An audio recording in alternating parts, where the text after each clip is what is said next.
Imagine being accused of stealing $200,000 from your own family when you know you're innocent. Your father disowns you, your sister thrives on your downfall, and every shred of evidence points only to you. What would you do if the people you love most were ready to watch you burn? I love seeing where our revenge family is tuning in from. I'd love to know I'm not alone in this fight. Type your city and country below so I can see where you're watching from and feel the strength of everyone standing with me. My father's voice thundered through the kitchen like a gavel slamming down in a courtroom. "You destroyed everything," he barked, his face flushed crimson as he hurled a thick envelope onto the oak table. Papers fanned across the polished surface like scattered accusations. I froze in the doorway, grocery bag still dangling from my hand. The return address on the envelope made my stomach lurch. Internal Revenue Service. Audit Division.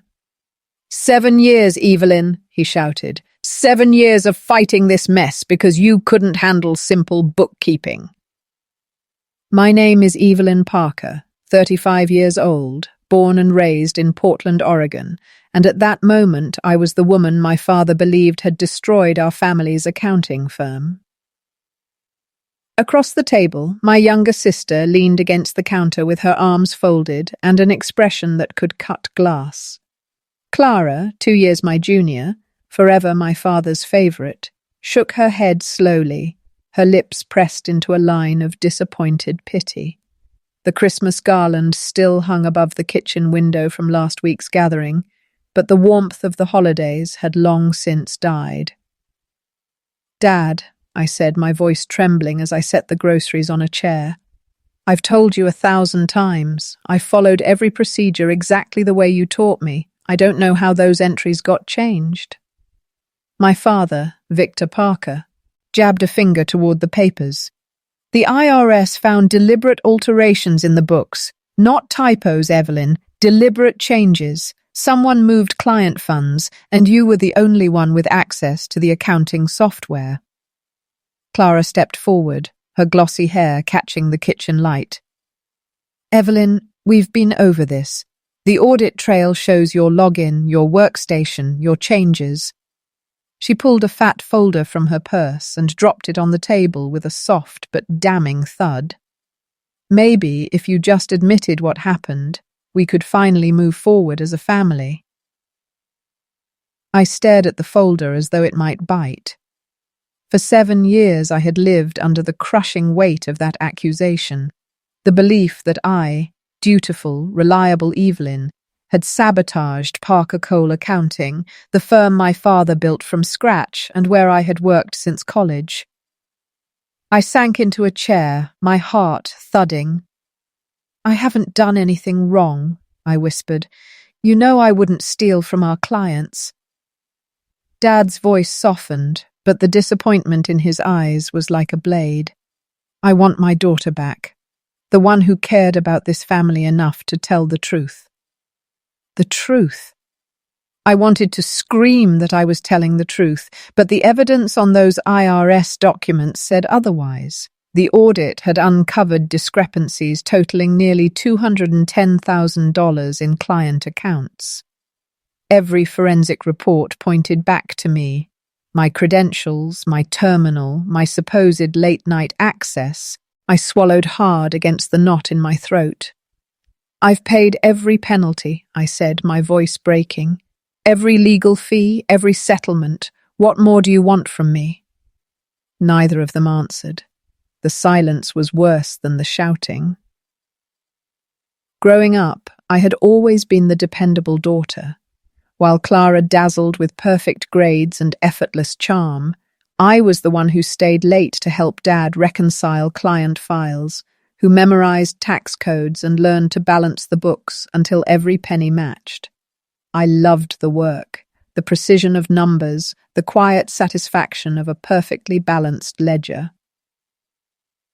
When Clara graduated from business school, Dad nearly burst with pride. Now we can really grow, he'd said, beaming. Both my girls working side by side. It's everything I ever dreamed of. Even then, I noticed things. Clara arrived late and left early, claiming networking dinners with high-profile clients while I stayed behind to handle tedious reconciliations. When I mentioned the uneven workload, Dad waved me off. She's building relationships, he'd say. That's just as important as the day-to-day. I didn't complain.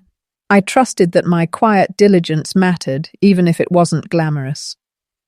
But a few months before the audit notice arrived, Clara began staying late, long after I'd gone home. She volunteered for software updates and system maintenance tasks she'd previously avoided like the plague. I want to learn the technical side, she told Dad with a bright smile. Evelyn's taught me so much already.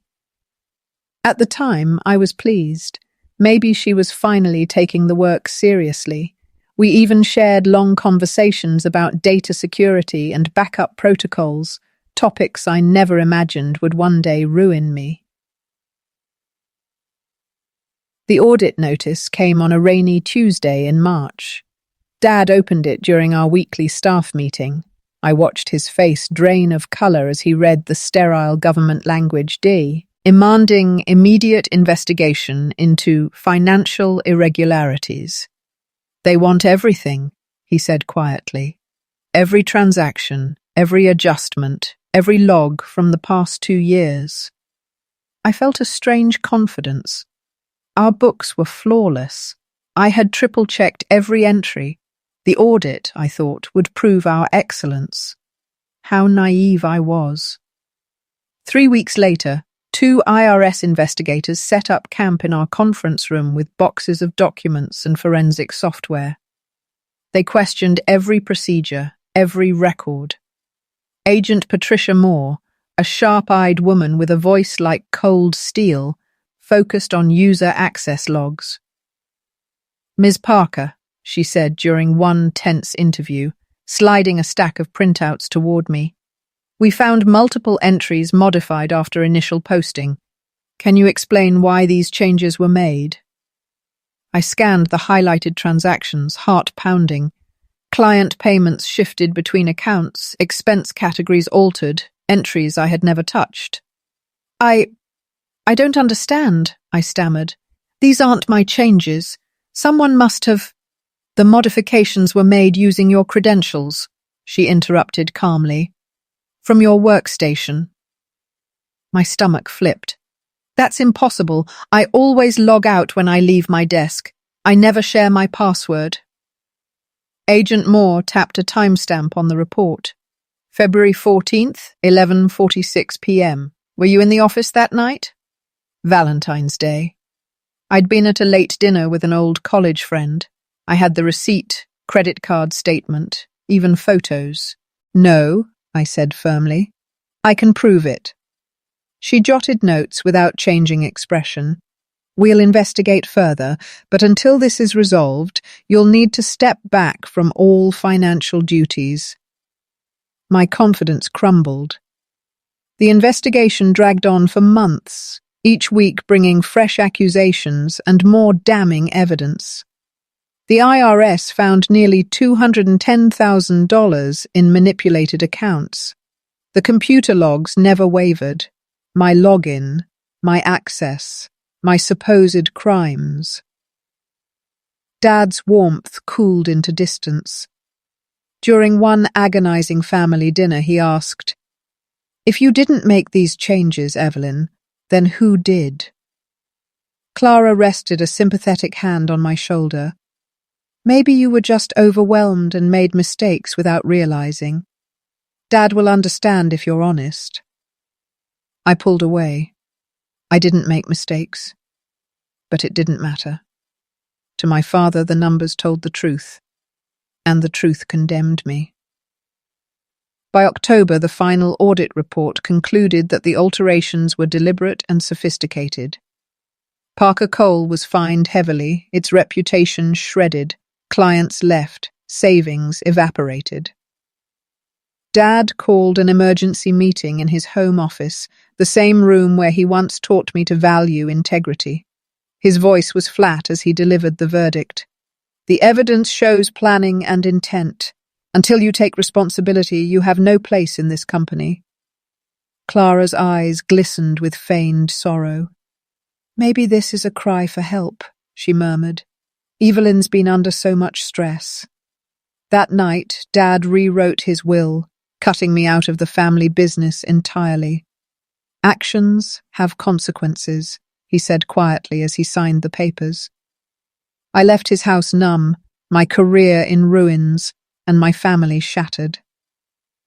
In the months that followed, I shouldered every financial penalty to keep the firm afloat, refinancing my apartment, taking out personal loans, and working freelance accounting jobs late into the night.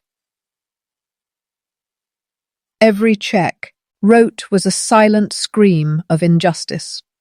Every holiday dinner, a public shaming.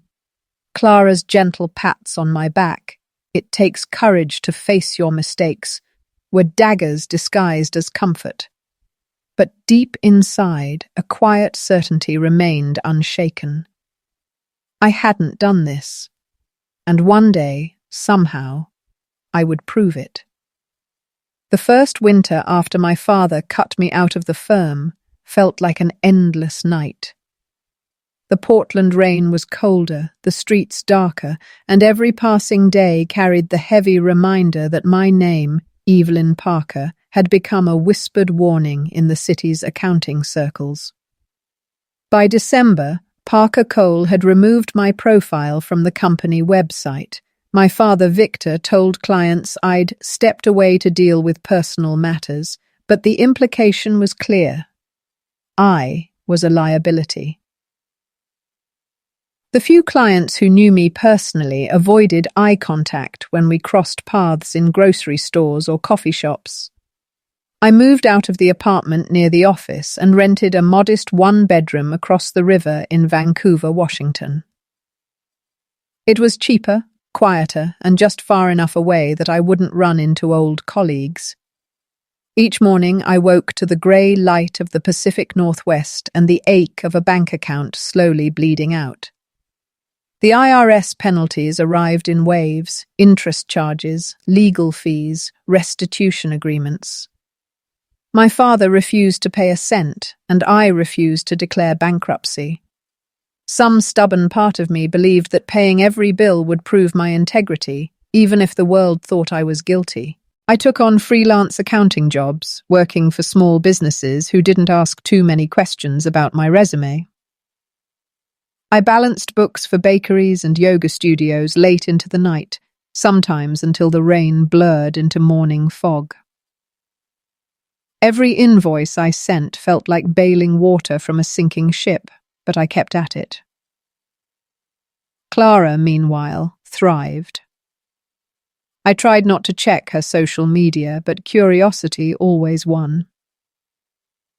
Her feed overflowed with pictures of rooftop parties, speaking engagements, and luxury vacations. In one post, she posed beside a brand new Tesla, captioned, "Hard work pays off.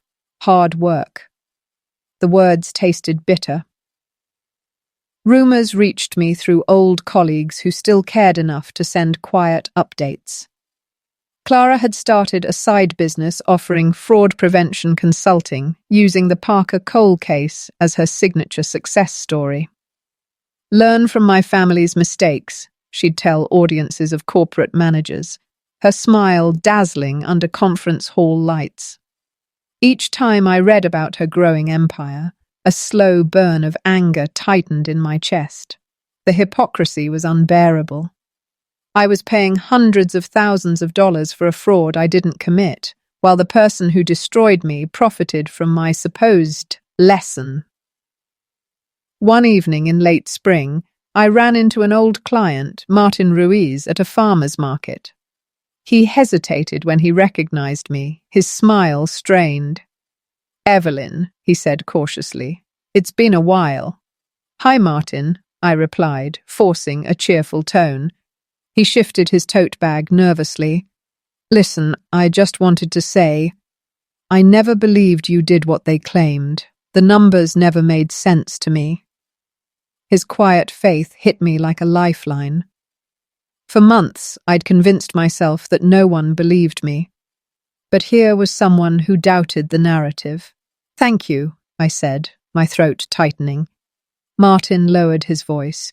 You know, when Clara took over your accounts, she asked, bid for some unusual access permissions. At the time, I thought it was just restructuring, but now, I'm not sure. I froze. What kind of permissions? She wanted direct login credentials for quarterly adjustments, said it was faster than routing through you. I figured you'd approved it. I hadn't. A spark of something, hope, determination, flickered in the darkness that had become my daily life. That night, I pulled out my old Parker Cole laptop, the one I'd refused to return after my dismissal. Technically, it was company property, but I'd argued I needed it to reference historical data for IRS correspondence. The truth was simpler. I couldn't let go. I powered it on for the first time in months. The familiar login screen glowed against the dim light of my apartment. I entered my credentials, half expecting an error message. To my surprise, the system accepted me. The software was outdated but functional. Old client folders sat untouched, like fossils of my former life. I began searching through archived backups, routine snapshots of the firm's database that Clara had once volunteered to manage. Hours passed. Rain tapped against the window as I sifted through endless logs of transactions, passwords, and system updates. Most files were routine: payroll adjustments, tax filings, end-of-year summaries. Then I found something odd. A hidden directory labeled Legacy Logs, Do Not Delete. The folder was buried beneath layers of innocuous subfolders, as if someone had deliberately concealed it. My pulse quickened. Inside were encrypted data files dated from the exact months of the fraudulent transactions. I didn't have the tools to open them, but I knew someone who might. My college friend Marcus Lee, now a cybersecurity consultant in Seattle, owed me a favor after I'd helped him through a messy divorce 2 years earlier. When I called, his voice was warm with surprise. "Evelyn, it's been forever. What's up?" "I need your help," I said, my voice low. "And it has to stay between us." Marcus listened as I explained everything: the audit, the accusations, the hidden directory. He whistled softly. "Sounds like someone planted evidence and tried to bury the real logs. Send me the files. I'll see what I can do." I encrypted the folder and uploaded it to a secure server. For the first time in years, I felt a flicker of agency. Days turned into a tense week. Finally, Marcus called back, late on a Sunday night. "You were right," he said without preamble. "Those backups contain detailed system logs, real ones, not the doctored versions the IRS saw. And guess what? Every suspicious transaction originated from a different user account." My heart raced. "Whose?" "Someone with admin privileges. The username is C. Delaney. Mean anything to you?" Clara Delaney Parker. My sister's full name. Marcus continued. "These logs show that her account accessed your terminal remotely using a mirrored session.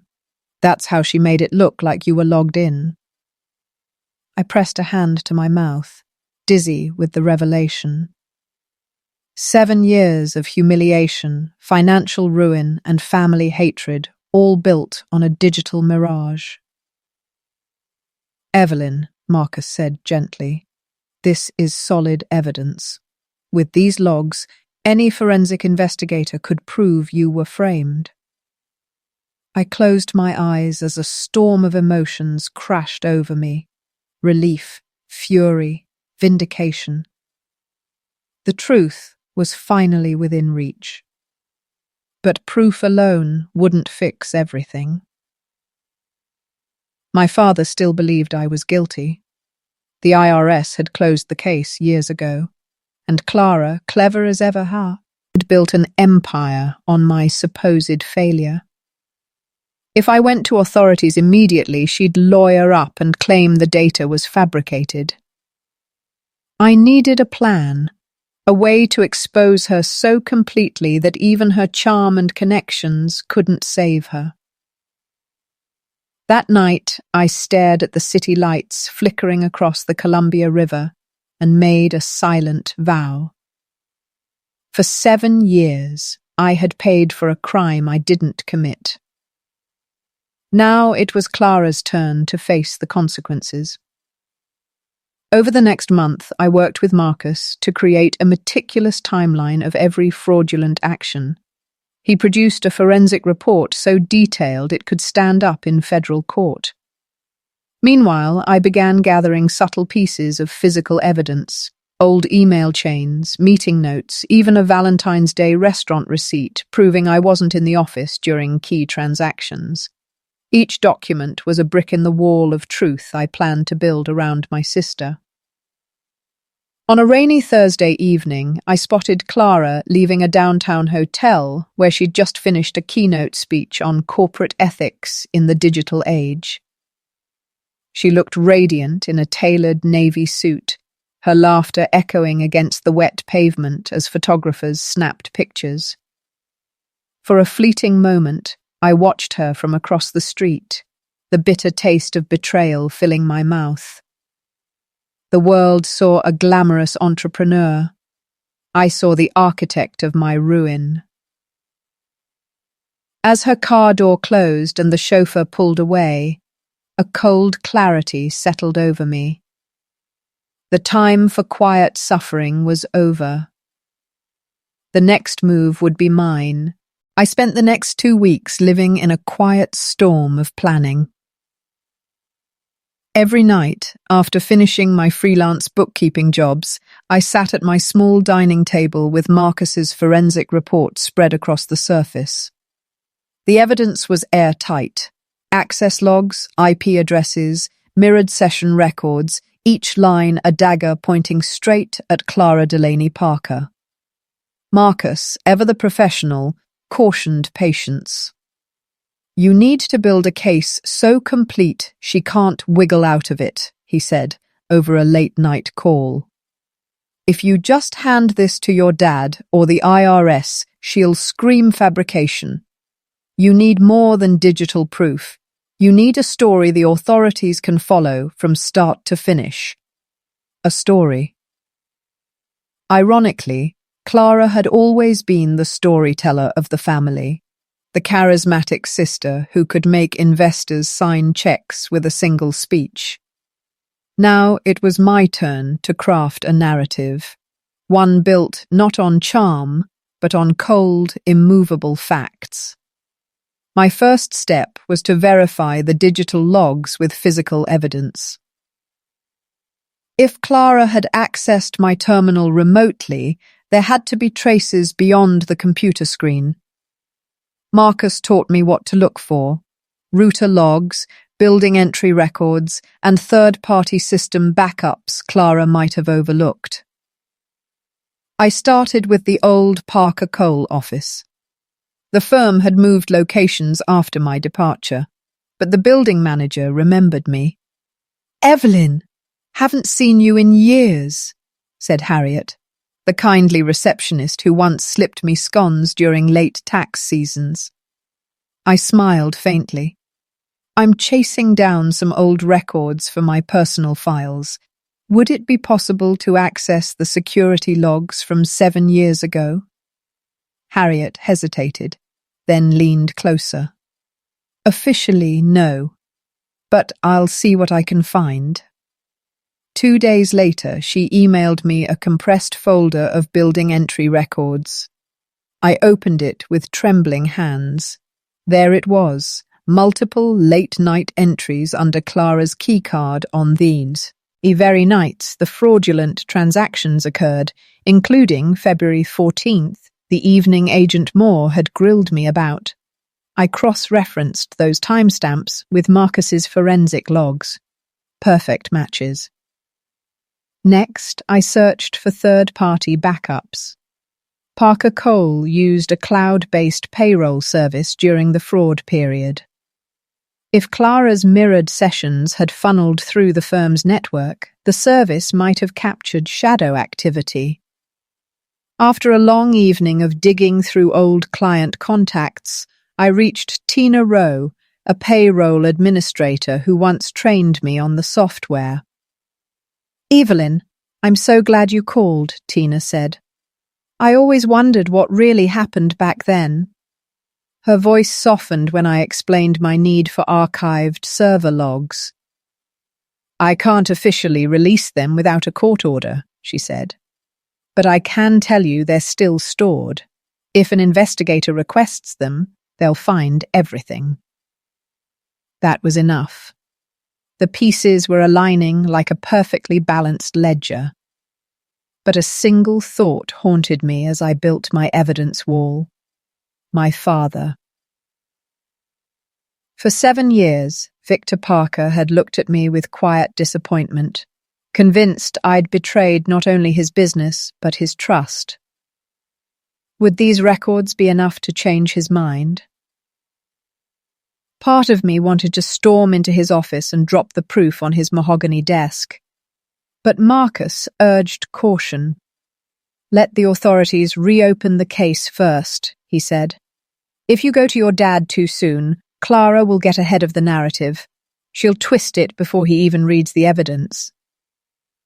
I hated waiting. Patience had never been my strength. But I forced myself to play the long game. One evening, while cross-referencing email archives, I stumbled on something that made my blood run cold. Hidden deep in Clara's old work folder was a draft email, never sent, but saved automatically by the system. The subject line read, "Contingency Plan." My fingers trembled as I opened it. "If Evelyn ever discovers the access logs, I'll claim she gave me her credentials during a late-night crisis. Dad will believe me. He always does. The key is to stay calm and insist she was overwhelmed. The IRS won't reopen a closed case without overwhelming evidence." I read the paragraph 3 times, each word a knife twisting deeper. This wasn't just a careless mistake or professional rivalry. This was premeditation. Clara had plotted every move, right down to manipulating our father's trust. I printed the email and slipped it into my growing evidence binder. It was the smoking gun, the confession she didn't know she'd left behind. With Marcus's guidance, I contacted a former IRS investigator named Eleanor Briggs, now a private forensic consultant. She agreed to meet me at a quiet cafe near downtown Portland. Eleanor was a tall woman in her late 50s with sharp eyes and an even sharper mind. After listening to my story and reviewing Marcus's report, she nodded slowly. "This is substantial," she said. "The IRS doesn't like reopening closed cases, but with these logs and the building records, you have more than enough to trigger a review. And that draft email?" She tapped the page with a manicured finger. "That's intent, pure and simple." Her confidence steadied me. For the first time in years, I felt the weight of injustice begin to lift. Eleanor drafted a formal request to the IRS Fraud Division, attaching the forensic evidence and the unsent email. Within a week, we received confirmation. The agency would reopen the case. News of the reopening spread quickly within the small accounting community. Whispers reached Clara before the official notice did. One rainy afternoon, my phone buzzed with an unfamiliar number. I answered cautiously. "Hello?" "Evelyn?" Her voice, once sweet and syrupy, now carried a sharp edge. We need to tell. I said nothing. I know what you're doing, Clara continued, digging up old logs, contacting investigators.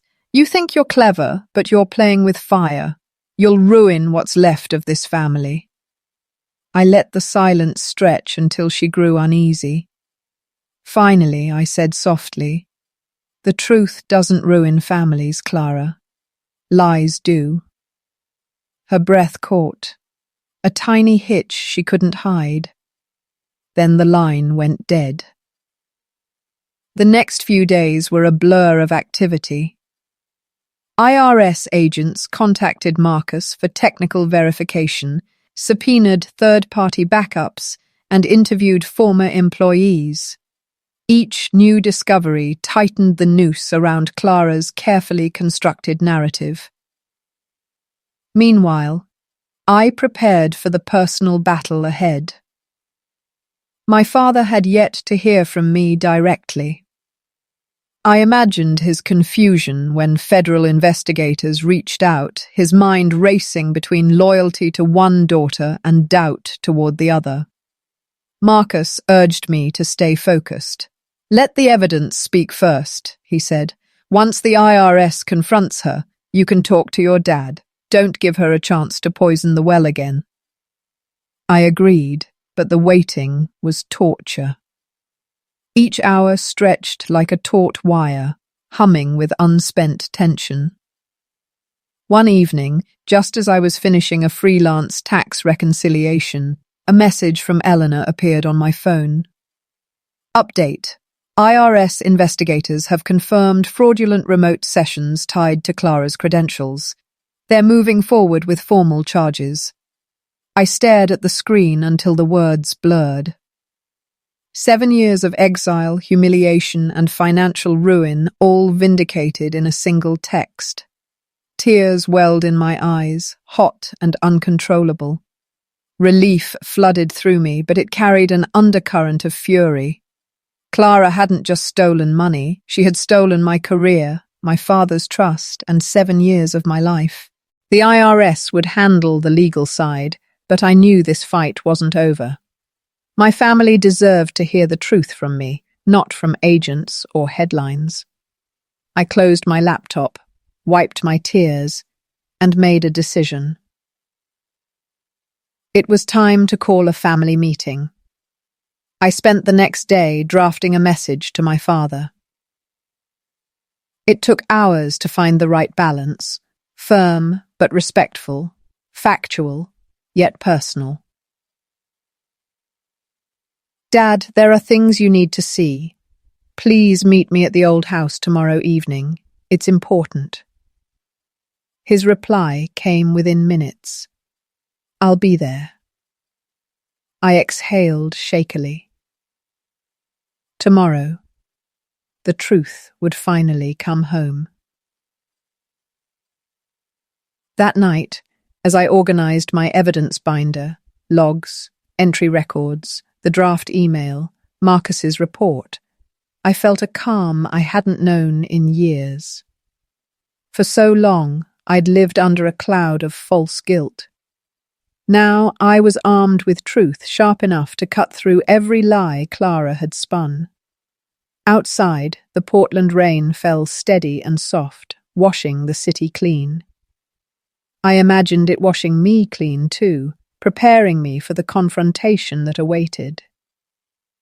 Tomorrow, I would walk into my father's house, not as the disgraced daughter he once pitied, but as the woman who had survived betrayal, uncovered the truth, and was ready to reclaim her life.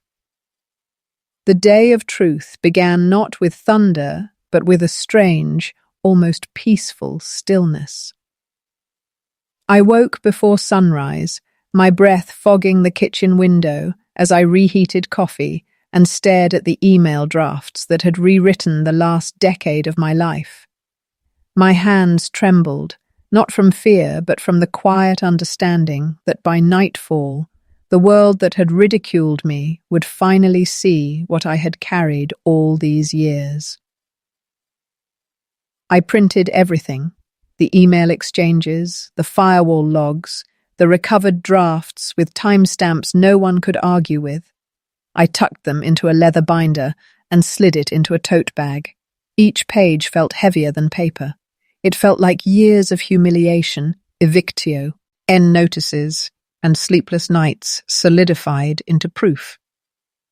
I called a meeting at my father's house, the same one where the accusation had once been hurled like a spear. My voice on the phone was calm, almost detached. "Dad, Lydia, I need you both at the house tonight. There's something you have to see." They arrived at dusk. The living room smelled faintly of pine cleaner and stale tension. Lydia walked in with her usual air of curated perfection, diamond earrings catching the light, a silk blouse that whispered wealth. Dad followed, leaning heavily on his cane, his eyes clouded with age and the weight of unresolved doubt. I didn't waste time on small talk. "Thank you for coming," I began, setting the binder on the coffee table. "I've spent the last several weeks reviewing old backups from the company's servers. What I found will explain everything about the missing funds." Lydia crossed her arms and gave a short, derisive laugh. "Oh, Evelyn, are we really doing this again? It's been years. Let it go." Her confidence was almost admirable. Almost. I opened the binder to the first page, a printed email draft created on the exact night the money disappeared. "This," I said, sliding the sheet across the table, "is an email saved under my credentials, instructing a client to reroute payment to an outside account. Except," I flipped to the next page, "the server logs show it was written from your laptop, Lydia. Same IP address, same MAC address, same midnight login." Dad's eyes flicked from the paper to Lydia, confusion replacing his usual gruffness. That's your computer?" Lydia's laugh faltered. "Anyone could fake that. She's always been good with tech." "Not this," I countered, turning another page to reveal the security footage metadata, tiny details only a forensic audit could capture. "The timestamps match the night your keycard unlocked the office. The camera shows you entering. There's no footage of me anywhere near the building." Dad's jaw tightened. "Lydia, is this true?" Her face hardened, the mask of charm cracking just enough for a flash of panic to show. I leaned forward, my voice steady but sharp. "Do you know what it's like to be disowned by your own father for something you didn't do? To lose your job, your home, your dignity, while you wore new clothes and collected bonuses built on my ruin?" Lydia's lips trembled, but she said nothing. I slid the final page across the table, a bank transfer record linking the stolen funds to a shell account in Lydia's name. This is where the money went. It's not just circumstantial anymore. It's direct proof. The silence was deafening. Dad's hand shook as he picked up the paper. His voice, when it came, was brittle. "Lydia, why?" For the first time in years, Lydia looked small. I just wanted recognition. You were always his favorite. I worked just as hard, but you got all the praise. It wasn't supposed to ruin her. I thought I could fix it later." The words hung like smoke, pathetic, poisonous, and far too late. Dad pushed back his chair and stood, cane tapping against the hardwood. "You stole from this family. You let your sister suffer for your crime. I'll be calling the board and the police first thing in the morning." Lydia's eyes went wide. "Dad, please." But the old man's voice had the cold steel of a gavel. "Enough." For a flicker of a moment, I almost pitied her. Almost. But pity does not erase years of exile. I gathered my papers, each sheet a weapon of quiet vengeance. I'm not here to destroy you, Lydia. I'm here to reclaim my name.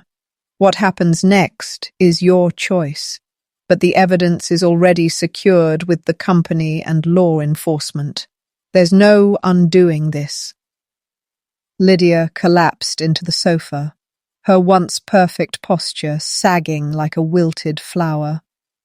The following weeks unfolded like a surreal dream. The board of directors issued a public sale, statement clearing my name and reinstating my position as co-owner. The company's legal team filed charges against Lydia, who eventually negotiated a plea deal to avoid prison. Her career, her reputation, and her social circle, once untouchable, crumbled like a house of cards. Dad, to his credit, made a quiet but heartfelt apology.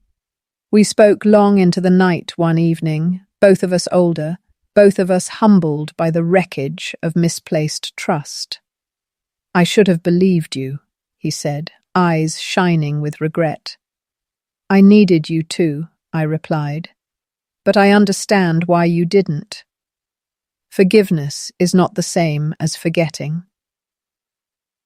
My victory wasn't in Lydia's downfall. It was in the restoration of truth. I moved back into the company with a sharper eye and a reinforced backbone.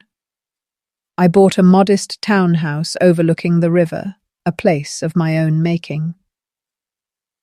Sometimes, as I walk along the water at dusk, I think of that night years ago when everything was stolen from me in a single accusation. I remember the hollow ache of betrayal, the endless nights of doubt. And then I remember the quiet triumph of a single click on an old backup drive, proof that even the deepest lies eventually surface. Justice is rarely swift, but when it arrives, it is absolute.